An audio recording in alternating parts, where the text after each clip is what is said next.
অবৈধ সম্পদ অর্জনের অভিযোগে দুদকের করা মামলায় স্বাস্থ্য খাতে দুর্নীতির হোতা হিসেবে আলোচিত ঠিকাদার মোতাজ্জেরুল ইসলাম মিঠুর 5 দিনের রিমান্ড মঞ্জুর করেছেন আদালত।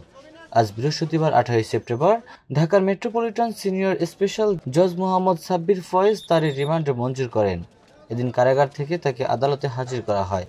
দুদক তাকে জিজ্ঞাসাবাদের জন্য 10 দিনের আবেদন করেন। এ সময় আসামির পক্ষে অ্যাডভোকেট মোহাম্মদ শফিকুল ইসলাম ও বোরহান উদ্দিন রিমান্ড বাতিল ও জামিন চেয়ে আবেদন করেন। দুদক প্রসিকিউটর মীর আহমেদ আলী সালাম রিমান্ড মঞ্জুরের পক্ষে শুনানি করেন। উভয় পক্ষের শুনানি শেষে আদালত তার জামিন নামঞ্জুর করে 5 দিনের রিমান্ড মঞ্জুর করেন। এর আগে গত 10 সেপ্টেম্বর দিবাগত রাতে রাজধানীর গুলশান থেকে মিঠুকে গ্রেপ্তার করে ঢাকা মহানগর গোয়েন্দা পুলিশ। পরদিন তাকে আদালতে হাজির করে 10 দিনের রিমান্ড আবেদন করে দুদক। ওই দিন আদালত তাকে কারাগারে পাঠানোর আদেশ দেন। একই সঙ্গে রিমান্ড শুনানির জন্য 28 সেপ্টেম্বর দিন ধার্য করেন। 2016 সালে প্রকাশিত বহুল আলোচিত পানামা পেপারসে নাম আসে মোতাজ্জেরুল ইসলাম মিঠুর।